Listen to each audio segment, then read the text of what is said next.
So the start list: Hungary, France, Croatia, the world silver medalists, and then the rejuvenated Czech pair in lane 4, Roster and Cook for the Brits in lane 5, and the Belarusians closest to you. So here are the world champions in Cox pairs. Had that magic race with the Australians in Sarasota last year. Adrian Juhas furthest away from you, and Bella Simon Jr. in the stroke seat, 29-year-old. So lane 2, the Onfroy brothers from Verdun in France, on the east of France. Valentin, the 24-year-old, the younger, and Théophile in the stroke seat, 25. So here are the two men. They're in our hotel.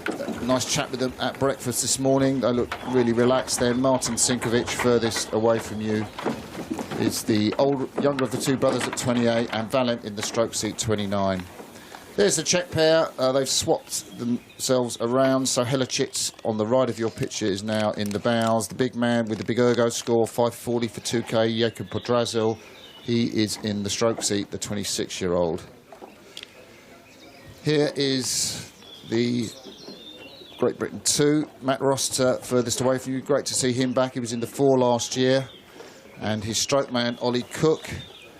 Ollie has got great experience in British rowing. His dad's here watching, and we'll talk a little bit about them and the Rose Zambezi project through the race. Dmitry Furman and Sihai Vladsko from Belarus. Great result from them to get through to the final. And very experienced pair. We've seen them in World Championships before. Hungary. But this is the Sinkovic brothers, now competing in the coxless pair, obviously having been the Olympic champions in the double scull. Czech Republic. The crew's just hearing the call over now, Britain 2. making their final preparations. Belarus. Attention.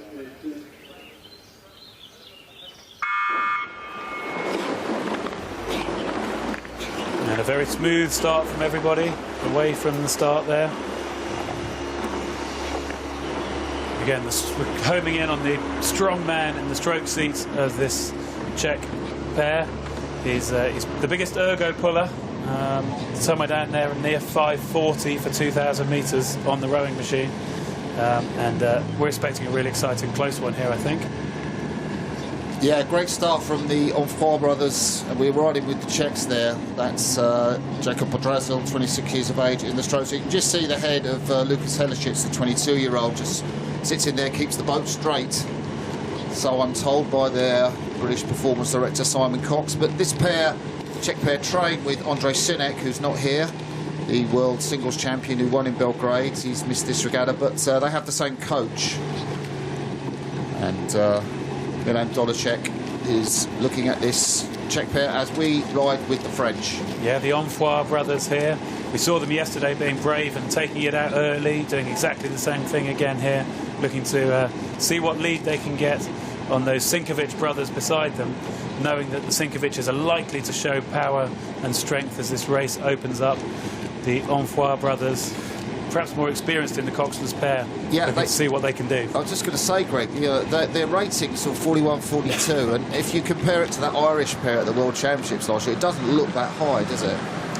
No, it doesn't, and it's something that crews we're seeing now using rate more and more down the course, keeping the stroke rate high, keeping the boat tapping along, if you like, not slowing down. And if you can train yourself to keep it going through the course, it could be a way to go. Well, the French certainly led the Czechs in yesterday's semi-final, where they came up against each other, but and they were both quicker than the Croatians. Croatians split a 1:35, the French and the Czechs a 1:32. But it was really in the third quarter that the Croatians started to do the damage. So we expect the Croatian pair, they're in the red and white tops with the white Red Bull caps, in third place at the moment, but it's developing into a great race. I think I expected to see Croatia a little bit closer to those two leading pairs, Greg. Yes, the leading pairs here, the French particularly, are just taking it on and still moving in that 250 from 500 out to 750. But it's still a long way to go. And I think the Croatians will want to keep an overlap, which they're keeping, with the Czechs here to their left and the French to their right.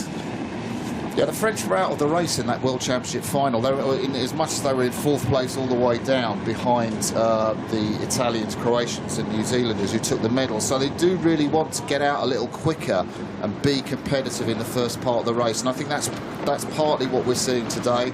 Coaches work with them on their pacing over the winter, and it's certainly with some success. Yeah, and interesting, the slightly lower rate and longer stroke of the Czechs now actually is starting to show through as they're going to be taking the lead just as we go through 1,000. The Sinkovic brothers from Croatia still just a length behind, and almost a little bit of clear water starting to creep out. So I think, as we say, we expect Sinkovic brothers to do something in the 3rd quarter. They're going to have to do it now. I do like the way that Czech pair's rowing. I mean, if you're going to train with the world singles champion Andrej Sinek, you've got some real competition there, but they look smooth, they look long. Grimace on the face of Valent Sinkovic there. This is where they're going to do their business. This is where they need to make some ground back on the leading pairs. I certainly think they'll get through the French, but the Czechs to me look like they're gone and out of it, Greg.